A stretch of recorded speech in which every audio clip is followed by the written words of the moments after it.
안녕하세요. 현대의 진리를 전하고 있는 에스더입니다. 오늘도 우리가 구속의 파노라마를 연구를 해 보도록 하겠습니다. 지난 시간에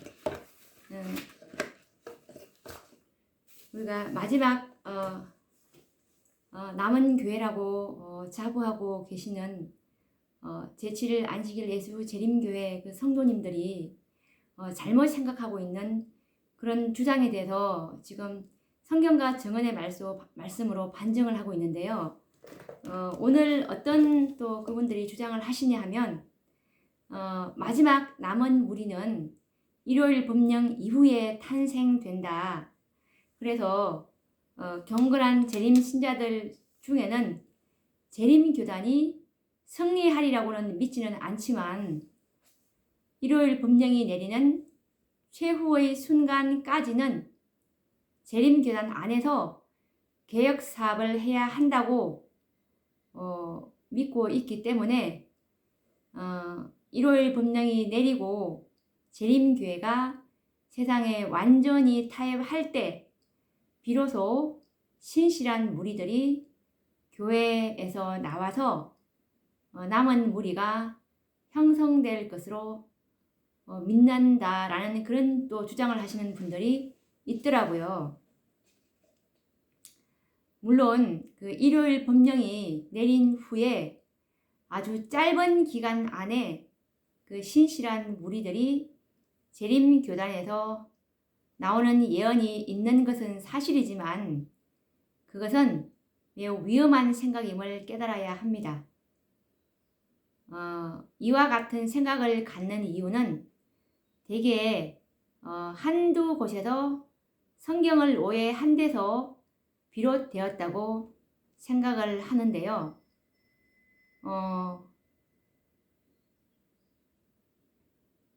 그들이 아까 생각하는 그 부분이 일요일 법령이 내리고 이제 그 재림교회가 정말 세상에 완전히 타협하는 모습을 볼 때 그때 이제 신실한 무리들이 나와서 그 무리들이 교회에서 나온 그 무리들이 남은 무리가 형성된다. 그때 재림교회에서 이제 재림교단이 완전히 배도한 모습을 봤을 때 그때 각처에서 나온 그 재림교단 안에서 나온 그 무리가 남은 무리가 된다. 이렇게 생각하고 있는 그 주장인데 그런 생각도 하고 있는 계신 분들이 많은데 자 그분들이 어떤 부분을 보시고 그렇게 해석을 하시냐면 마태복음 24장 15절과 18절 말씀을 보시면 너희가 선지자 다니엘의 말한 바 멸망의 가증한 것이 거룩한 것에 선 것을 보거든 읽는 자는 깨달을진저 그때에 유대에 있는 자들은 산으로 도망할지어다 지붕 위에 있는 자는 집 안에 있는 물건을 가질러 내려가지 말며 밭에 있는 자는 겉옷을 가질러 뒤로 돌이키지 말지어다. 이 말씀을 가지고 이렇게 오해를 하시더라고요. 그래서 예수님은 이 말씀을 하신 것은 예루살렘의 멸망을 예언하시면서 이와 같은 경고의 말씀을 주셨는데 우리들은 이 말씀을 잘 이해해야 합니다. 멸망의 가증한 것이 거룩한 것에 선 것을 보거든 황급하게 도망하라는 경고를 하셨는데 이 말씀을 우리가 어떻게 이해해야 할까요? 가증한 물건이 거룩한 곳에 설 때까지는 예루살렘 성 안에 머물러 있으라는 그 말씀으로 이해를 해야 할까요? 결코 아니죠. 성령이 떠나버리고 촛대가 꺼져버린 예루살렘 도성이지만 이스라엘 백성들의 그 무서운 고정관념은 예루살렘 성은 영원토록 하나님의 임재가 있는 곳이기에 떠나서는 안 된다는 생각을 가지고 있었습니다. 그때도 그랬습니다.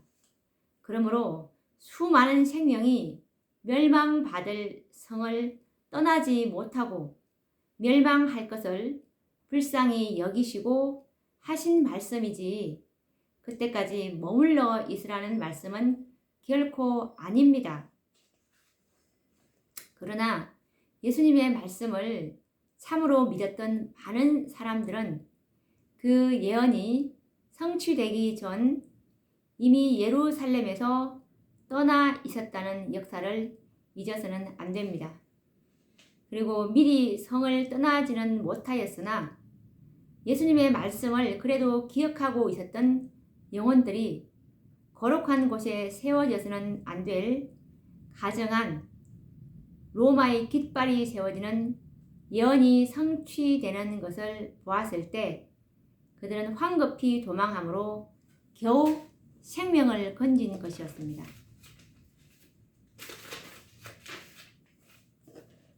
일요일 법령은 거룩한 곳에 가증한 미운 물건이 세워지는 것으로 선지자는 말씀하셨습니다.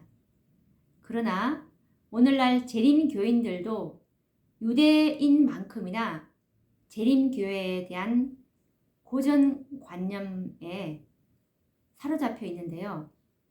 제7일 안식일 예수 재림교회에는 남은 교회라는 사상과 이 교회 이외에는 다른 어떤 교회도 있을 수 없다는 무서운 고정관념입니다. 제 주위에 있는 재림교인들 거의 대부분이 이런 엄청난 고정관념에 빠져 있는 것을 볼 때 정말 실로 때로는 제가 전율을 느끼는데요. 그러나 이미 이 재림교회는 1888년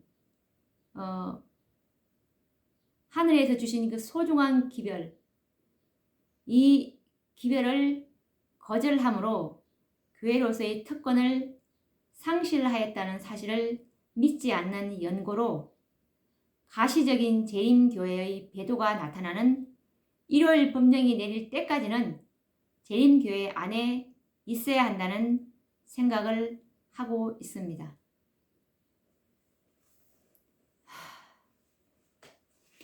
그러나 이 생각은 매우 위험한 생각입니다. 혹시 그때에 빠져나올 수 있다 하더라도 마치 롯과 같이 겨우 자신만이 구원을 받게 되는 손실을 감수해야 합니다.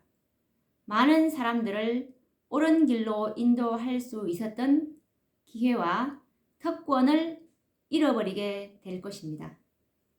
그리고 또 한 가지 성경 말씀을 오해를 해서 또 이런 고정관념에 사로잡혀 있는데요. 어떤 말씀이냐면 누가복음 24장 49절에 보시면 볼지어다 내가 내 아버지의 약속하신 것을 너희에게 보내리니 너희는 위로부터 능력을 입히올 때까지 이 성에 유하라 하시니라. 이 말씀을 일요일 법령이 내리고 늦은 비가 내릴 때까지는 예루살렘 성, 즉 재림교회에 머물러 있어야 한다고 해석하는 사람이 많이 있습니다. 이것이 과연 옳은 해석일까요? 그렇다면 과연 제자들이 오순절 성령이 내릴 때까지 예루살렘 유대교회 안에 소속되어 있었습니까? 먼저 이 질문에 대답을 해보아야 합니다. 물론 아니죠. 그들은 사도교회 안에 소속되어 있었습니다. 만약 오늘날 이 성에 거하라 라는 그 말씀을 곧 교회 안에 머물러 있어야 한다는 말씀으로 해석해야 한다면 교회는 재림교회가 아닌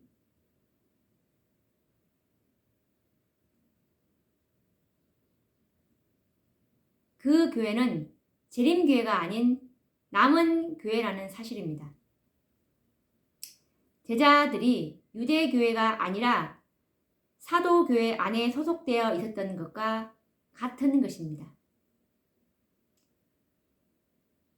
그때 그 당시에 유대교회의 남은 무리에게 그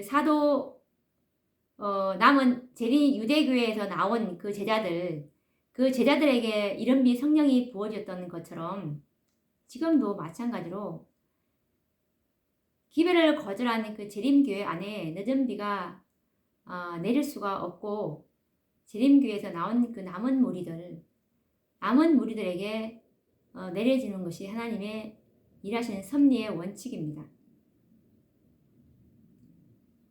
그래서 이 제자들이 유대교회가 아니라 사도교회 안에 소속되어 있었던 것과 같은 이치이죠. 그렇게 해야 옳은 해석이 될 것입니다. 왜냐하면 늦은 비 성령은 뿔뿔이 흩어져 있는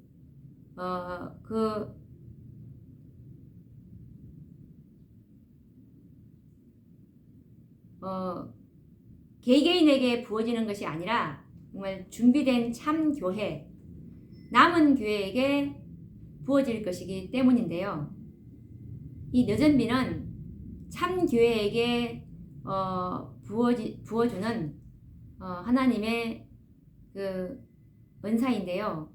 사도행전 54페이지를 보시면 사도 시대에 성령을 부어주심은 이른 비 혹은 먼저의 비의 시작이었고 그 결과는 영광스러웠다. 종말에도 성령의 임재가, 이 성령의 임재는 곧 늦은 비입니다. 성령의 임재가 참 교회와 함께 할 것이다.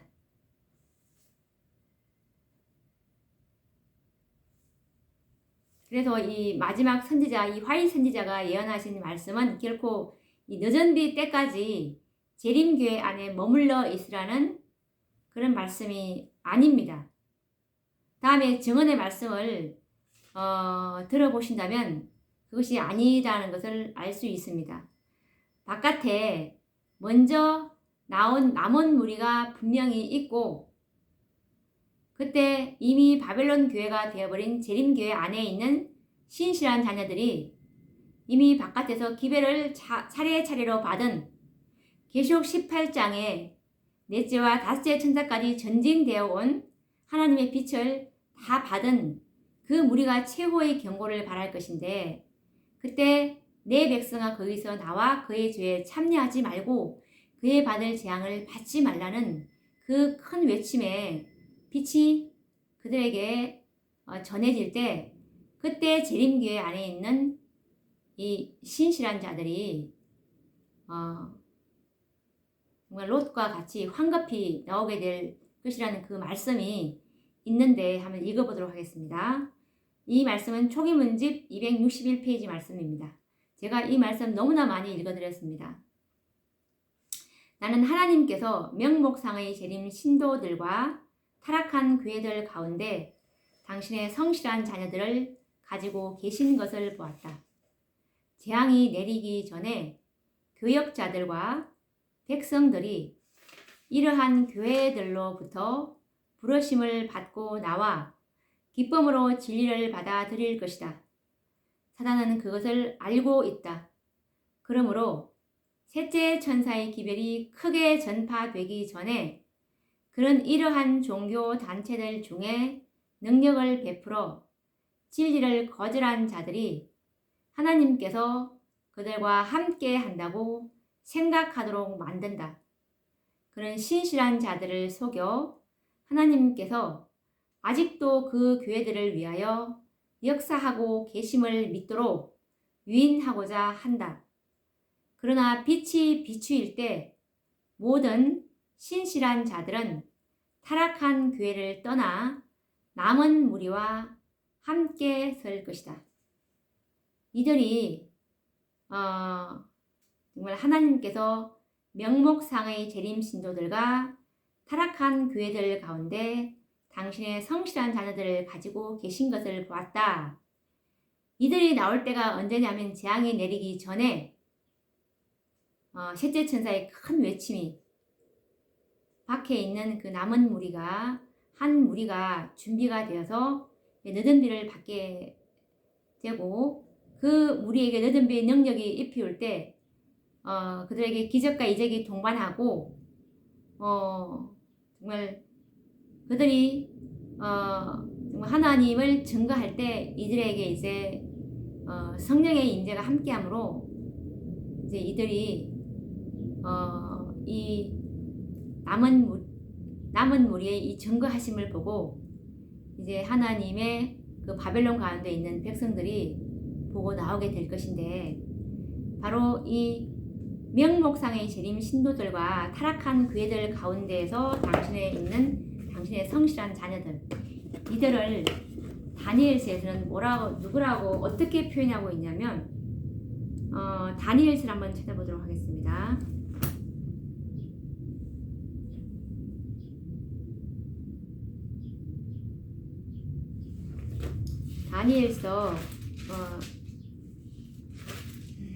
다니엘서 이 11장인데요.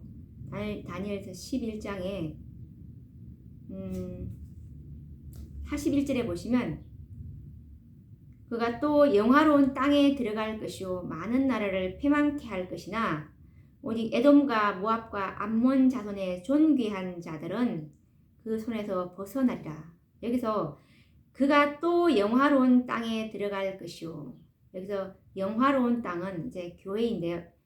하나님의 그 남은 교회, 남은 무리, 하나님의 남은 무리에게도 이제 그 일요일 법령이 효력이 미친다는 뜻입니다. 일요일 법령이 이제 그 세력이, 그 여파가, 그 영향의 여파가 이제 미치게 된다는 뜻인데, 그렇게 해서 이제 많은 나라를 패망케 할 것이나 일요일 법령으로 인해서, 그런데 오직 에돔과 모압과 암몬 자손의 존귀한 자들은 그 손에서 벗어나리라.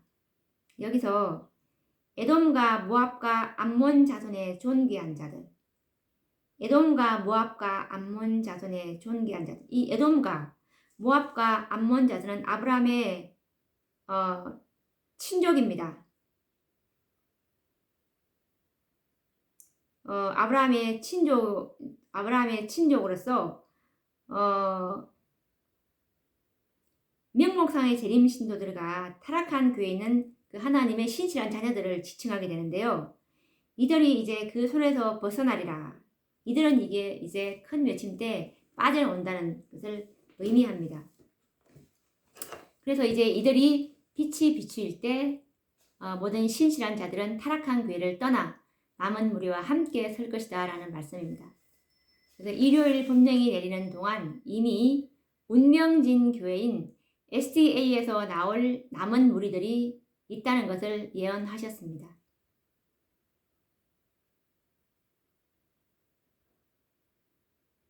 명목상의 재림 신도들은 이 셋째 천사의 기별을 믿고 있는 모든 그 성도들을 말하는 것입니다. 꼭 재림교회뿐만 아니라 안식일을 지키고 있는, 하나님의 계명과 안식일을 지키고 있는 이 모든 무리를 명목상의 재림 신도라고 합니다. 재림을 기다리면서 일요일 법령이 내리는 동안 이미 운명지어진 교회에서 나올 남은 무리들이 있다는 것을 예언하셨습니다. SDA뿐만 아니라 정말 많죠. 그죠? 독립 선교단체들도 많고, 안식일을 지키는 독립 선교단체들도 많고, 그리고 IMS도 여기 해당된다고 볼 수 있습니다. 말씀에 기록된 타락한 교회는 일요일을 지키는 개신교회들을 말하며, 명목상의 재림신도들은 새 천사의 기별을 믿는다고 하는 백성들을 칭한다는 것을 우리는 이제 분명히 알 수 있죠. 그런데 이들이 빛이 비추일 때 나왔다고 기록하고 있음을 우리는 기억해야 할 것입니다. 빛이 언제 비추느냐 하면, 이 말씀에는 늦은 비가 내릴 때를 말하고 있지만 반드시 늦은 비 때만이 빛이 비추이는 것은 또 아닙니다. 최종적으로 나올 때, 그 전에 남은 무리도, 그 전에 이 재림교에서 이 빛을 받은 자들, 정말 계시록 18장 빛이 그들에게 어떻게 들어갔는지는 알 수는 없지만, 책이나 이런 누구의 전도로 인해서 18장 빛이 들어가서 우리 교회가 이렇게 기별을 거절한 역사가 있구나 라는 것을 이제 깨닫고, 그 밖에 있는 그 다섯째 천사의 기별을 받은 그 남은 무리와 이제 연합하는 그런 분들도 미리미리 나와서 있는 그런 분들은 참 미리 먼저 나왔지만 미리 나오지 못하고 최종적으로 나올 때, 이거 말하는 최종적으로 나올 때를 지금 말하는 것입니다. 빛이 비추일 때 모든 신실한 자들은 타락한 교회를 떠나 남은 무리와 함께 설 것이다. 이것은 그때 최종적인 이제 그 교회에서의 분리, 그것을 말하는 것이죠. 목사와 복음 교육자들에게 보내는 증언 91페이지 말씀을 보시면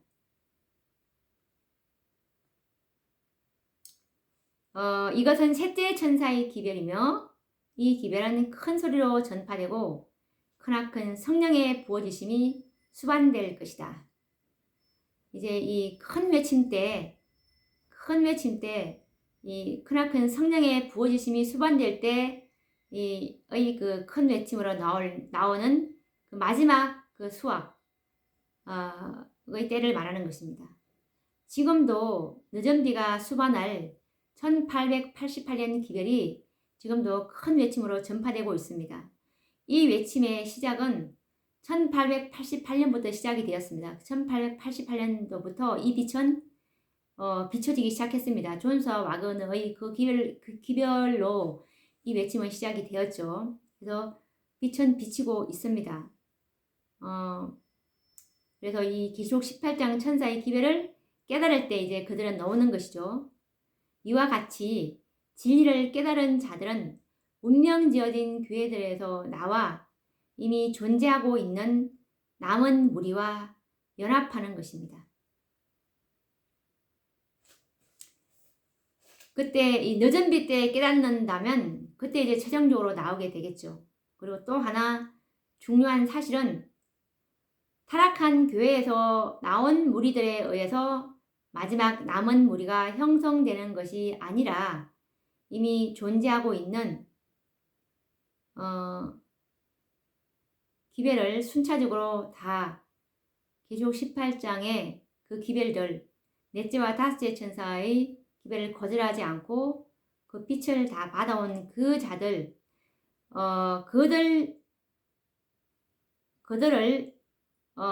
그들과 같은 그 남은 무리와의 연합이 그때 이루어지게 되는 것입니다. 그래서 재앙이 내리기 전에 교역자들과 백성들이 이러한 교회들로부터 부르심을 받고 나와 모든 신실한 자들은 타락한 교회를 떠나 남은 무리와 함께 설 것이다 라고 말하고 있는 것입니다. 재앙이 내리기 전이라면 일요일 법령이 내릴 때를 말하는 것입니다. 그러므로 그때 나온 무리들이 남은 무리를 형성하는 것이 아니라 남은 무리와 연합한다고 기록하고 있기 때문입니다. 그러므로 남은 무리는 일요일 법령이 내리기 전에 이미 형성되어 있었다는 사실이 확실하며 신실한 재림 성도들은 그때 나와서 이미 존재해 있는 남은 무리와 연합한다는 이 계시를 지금 화이 선지자께서 초기 문집 261페이지에 자세하게 이렇게 계시해 주셨습니다. 말씀에 예언된 그대로 이미 계시록 18장 그 천사의 사업을 하는 남은 무리들이 존재하고 있습니다. 이 기별을 깨닫는 신실한 무리들은 지금도 운명지어진 교회로부터 나와서 남은 무리와 연합하고 있으며 또 앞으로도 연합할 것입니다. 그러나 최종적인 연합은 1월 법령 이후에 늦은 뒤의 능력 아래 온 땅이 환하게 빛이 비추일 때를 말하는 것입니다. 그때는 이 땅에 살고 있는 모든 신실한 백성들은 그들이 속하여 있는 교회들에서 나와 남은 무리들과 마지막 연합이 이루어질 것입니다. 재림교회가 승리한다면 이 신실한 무리가 나올 필요가 없겠죠. 그래서 이런 말을 기록하실 필요도 없을 것입니다. 이제 이것에 대한 해답은 증언의 말씀으로 확실해졌습니다. 그리고 또 어떤 주장을 또 하시냐 하면 그분들이 각자 있는 곳에서 구원받으면 되지 뭐 그렇게 굳이 분리할 필요가 있느냐 라는 말씀을 하십니다. 우리가 정말 계시록 18장 천사의 그 최종적인 기별이 18장 4절을 보시면 계시록 내 백성아 거기서 나와 그의 죄에 참여하지 말고 그의 받을 재앙들을 받지 말라 라는 이 기별이 이제 최종적인 경고의 기별이 될 것인데요. 하나님께서는 알곡과 가라지를 구별해서 단으로 묶고 있다는 사실을 우리는 잊지 말아야 합니다. 마태복음 13장 30절을 보시면 둘 다 추수 때까지 함께 자라게 두어라. 추수 때 내가 추수꾼들에게 말하기를 가라지는 먼저 거두어 풀살에게 단으로 묶고 곡식은 모아 내 곳간에 넣어라 하리라 라는 말씀이 있습니다. 알곡과 가라지를 추수할 때까지 함께 자라도록 하시지만 이 추수때의 시작은 1844년입니다. 예, 쭉 이제 추수를 해오고 있지 않습니까? 14만 살아계신 하나님의 인치는 추수를 하나님께서는 지금 이 마지막 시대 때 하고 계시는데요. 이 추수 때, 즉 1844년 이후부터는 먼저 익은 알곡과 가라지들을 구별하여 인을 쳐서 단으로 묶어지는 것을 알게 됩니다. 재림기별이 세상에 전해진 1844년을 전후하여 세상은 이미 추수기로 접어들었고 하나님께서는 알곡과 가라지를 구별하여 단으로 묶는 사업을 시작하신 것입니다. 우리가 요한계시록 3장에 보시면 그 빌라델비아의 그 이기는 자들부터 14만 4천인이 계수되기 시작했다는 것을 우리는 공부를 했죠. 그때부터 예수님께서 지성소의 문을 열어 놓으셨기 때문에 지성소에서 주님께서 하실 사업은 큰 고기, 요한복음 21장에 나오는 153마리의 물고기를 잡는 그 사업을 주님께서는 하실 계획이셨는데요. 그들이 바로 계시록 7장 4절에 내가 인맞은 자의 수를 들으니 14만 4천인이라 라는 그 말씀을 이미 이 마지막 사명을 받은 이 정말 제7일 안식일 예수 재림기가 이 사업을 마쳤어야 했습니다. 마치지 못했기 때문에 이 큰 고기를 잡는 사업이 중단되었기 때문에 주님의 사업은 성취가 되기 때문에 추수꾼이 뜨뜻미지근하게 되었다고 해서 마냥 기다릴 수가 없지 않습니까? 그래서 그 사명을 받겠다고 하는 그 일꾼들을 주님께서는 또 부르셔가지고 그 사업을 마쳐야 하는 것입니다. 그래서 이제 넷째 천사가 또 이 추수꾼에 가담을 하게 되었고 또 넷째 천사가 이 추수를 다 마치지 못했고 뜨뜻미지근해졌기 때문에 이제 정말 1시간밖에 남지 않았던 마태복음 20장에 보면 정말 추수할 시간이 1시간밖에 남지 않았지만 그래도 불갑을 써야 했던 그 다섯째 천사 11시 일꾼, 이 일꾼들을 이제 불러서 사업을 주님께서는 이제 더 이상 지체하지 않으시고 정령 응하리라 마치실 것이라는 것이 그분의 말씀입니다. 그래서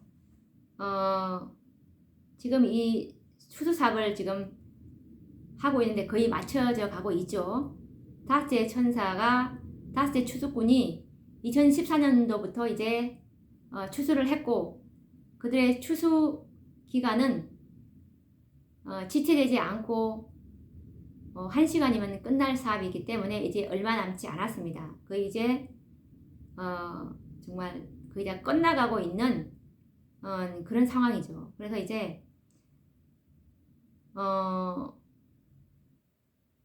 재림기별이 세상에 전해진 1844년을 전후해서 이제 세상은 이미 추수기로 접어들었다는 것을 우리는 이제 알았습니다. 그래서 하나님께서는 알곡과 가라지를 구별하여 단으로 묶는 사업을 시작하신 것입니다. 이 추수꾼의 사업이 바로 셋째 천사의 사업이라는 것을 우리는 성경과 증언의 말씀을 통해서 많이 연구를 했는데 또 다시 한번 또 반복을 해보도록 하겠습니다. 이 셋째 천사의 사업은 바로 인치는 살아계신 하나님의 인을 치는 큰 고기를 잡는 지성소에서 잡는 이 물고기 153, 가로가 100규빗, 세로가 50규빗, 그리고 세 번째 단계 뜰은 첫째 천사, 두 번째는 성소는 둘째 천사, 세 번째는 지성소, 친위와 성화와 그리고 온전함까지 전진해온 이 153, 이 세 마리의 지성소에서 잡히는 이 물고기를 이제 인치는 사업이 바로 이 셋째 천사의 사업입니다. 초기문집 88페이지를 보시면 셋째 천사의 하는 일이 잘 나와 있는데요. 한번 읽어보도록 하겠습니다. 나는 거기서 좁은 길을 여행하고 있는 소수의 무리를 보았다. 그들은 모두 진리로 굳게 뭉쳐져 있었는데 마치 나무단 또는 무리처럼 보였다. 천사는 셋째 천사가 그들을 하늘 창고에 들이기 위하여 묶고 있으며 그들에게 인을 치고 있다고 말했다. 여기서 이 셋째 천사가 인을 치고 있다고 말했죠. 이 인을 누구한테 치냐면은 좁은 길을 여행하고 있는 소수의 무리, 이들은 초기문집 15페이지에 보시면 14만 4천인들이라고 나와 있습니다. 이들에게 인을 치는 일을 하는 그 사업을 맡은 천사가 이 셋째 천사입니다. 그래서 예수님께서 지성소에 들어가실 때 세 번째 기별을 가진 힘센 천사를 지상에 내려 보내셨다고 초기문집 254페이지에 나와 있는데 그들에게 살아계신 하나님의 인을 치라는 사명을 맡겨서 보내신 것이 잘 나와 있죠. 그래서 이들은 이 14만 4천인들은 모두 다 진리로 굳게 뭉쳐져 있었다고 합니다. 진리로 뭉친 자들입니다. 이들은 다른 거 보지 않습니다. 우리 교회가 교인의 수가 많으냐, 우리 교회 조직이 얼마나 튼튼하냐를 보지 않고 이들은 오직 진리로만 굳게 뭉쳐있는 자들입니다. 그리고 초기문집 118페이지를 보셔도 이 셋째 천사의 사업을 또 잘 설명해 주고 있는데요. 나는 그때 셋째 천사를 보았다. 나를 수행하는 천사가 말했다. 그의 사업과 사명은 두렵고 놀라운 것이다. 그는 곡식을 가라지에서 분리해서 인을 치고 묶어서 하늘 창고에 들이는 천사이다. 이 일에 온 마음과 주의력을 기울여야 한다.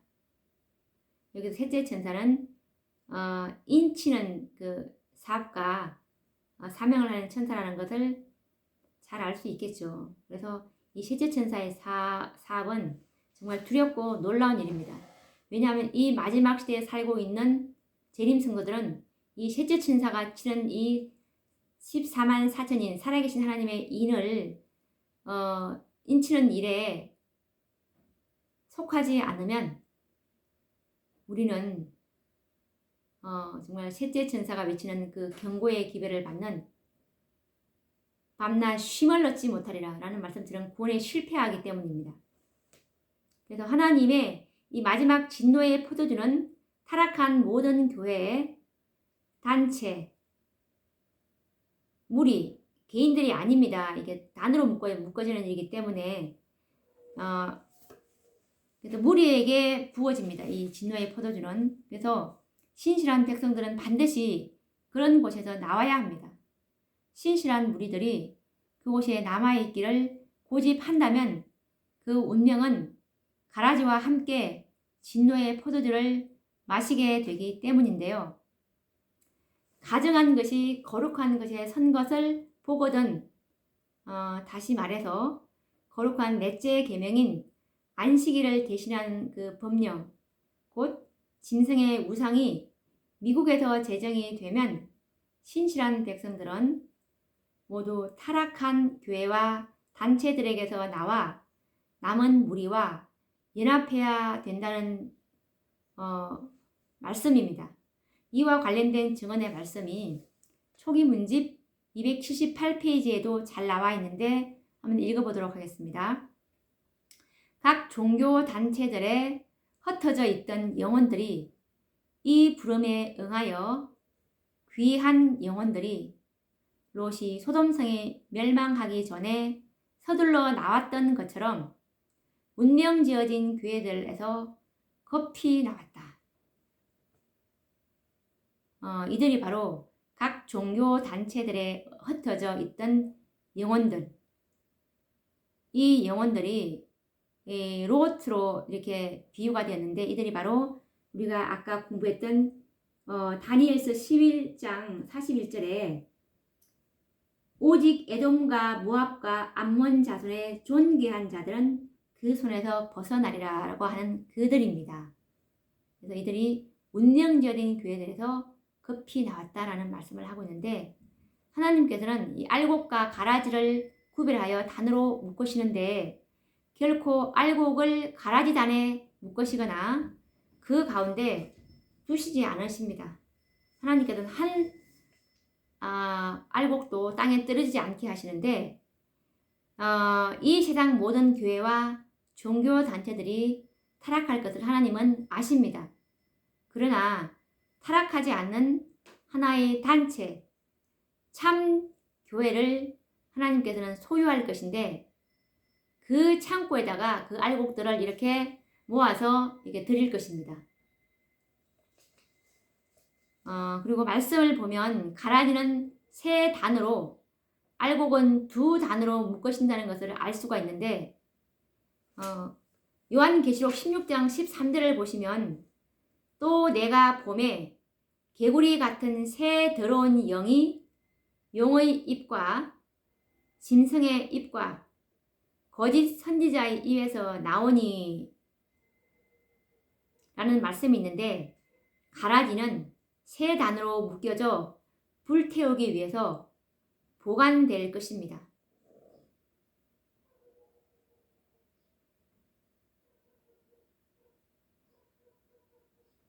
여기서 새 들어온 영에서 용의 입, 이 용은 불신 세력을 말합니다. 한 단어로 묶여주고요.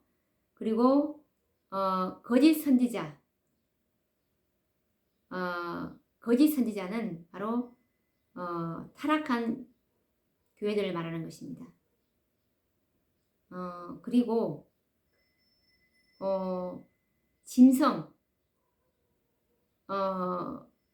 짐승의 이 단체들은 법안권을 말하는 것입니다. 그래서 이 세 단어로 묶여지죠.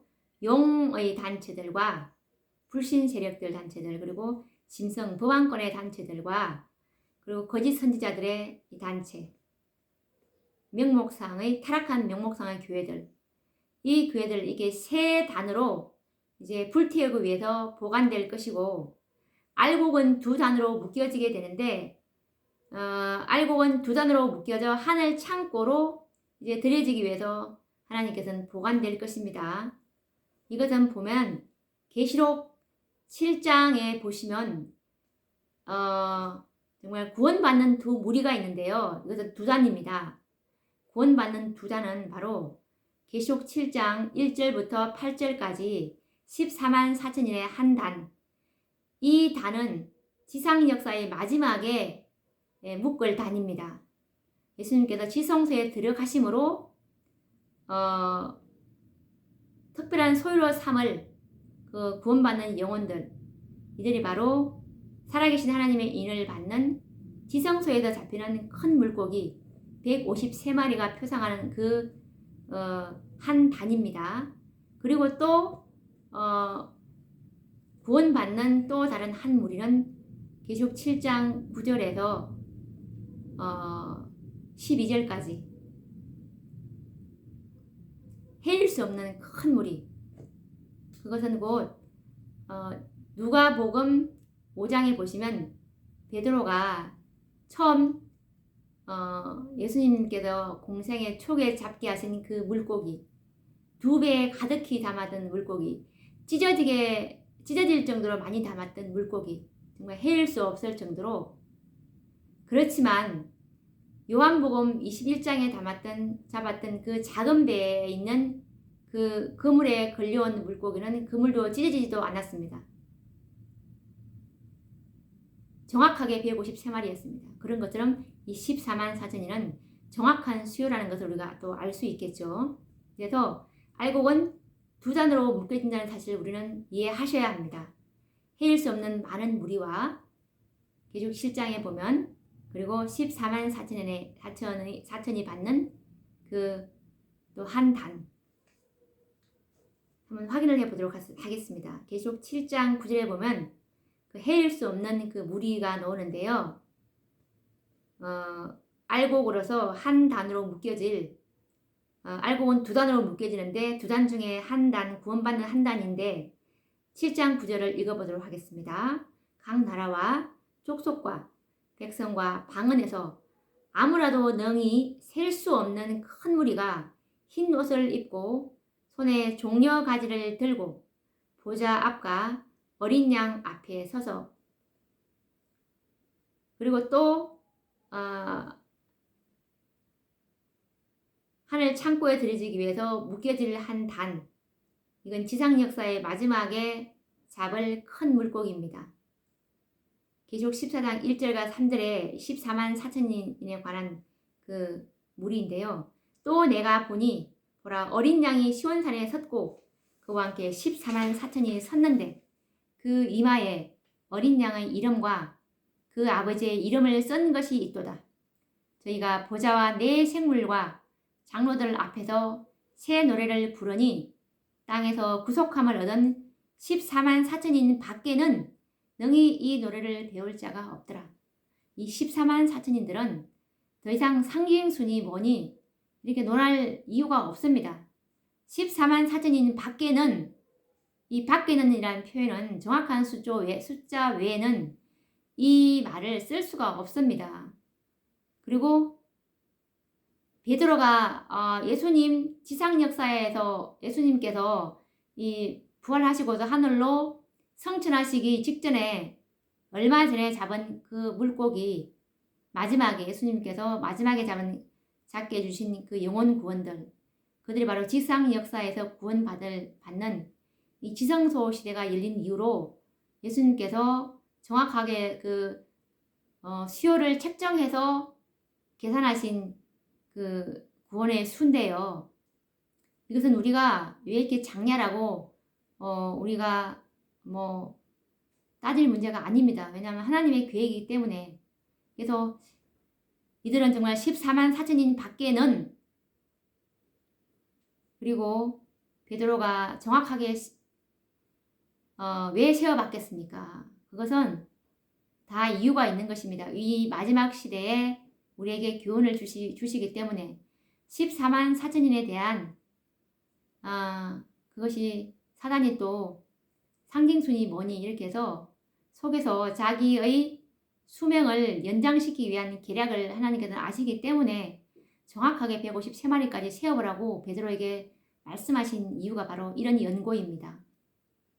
그래서 이제 각 나라와 족속과 백성과 방언에서 아무도 능히 셀 수 없는 큰 무리가 흰 옷을 입고 손에 종려가지를 들고 구원의 노래를 부르는 헤일 수 없는 무리들과 시온산에 서서 구속의 노래를 부르고 경험의 노래를 부를 14만 4천인들로 이렇게 알곡은 정확하게 두 단으로 묶여서 하늘 창고에 이제 보관될 것입니다. 자, 오늘도 우리가 그분들의 주장에 대해서 이렇게 반증을 해 보았는데요. 정말 성경과 정언의 말씀을 믿는 그 믿음만 있다면 이것이 너무 정확하다는 것을 아시리라고 봅니다. 제일 중요한 것이 이 말씀에 대한 믿음입니다. 이것이 되지 않으면 아무리 우리가 이론과 논쟁을 한다 할지라도 우리 믿음의 기초가 이 말씀에 대한 전적인 겸손이 없다면 수많은 가지의 말씀을 갖다 이렇게 반증을 해도 믿지 않을 것이기 때문입니다. 그래서 이 마지막 시대에 여자의 남은 자손은 계시록 12장 17절의 말씀처럼 하나님의 계명과 예수 그리스도의 증거를 가진 자들, 정말 그 증언의 말씀, 그리스도의 증거가 바로 대언의 영, 이 증언의 말씀을 확고하게 믿는 자들인데 그런 분들이 아니면 14만 4천에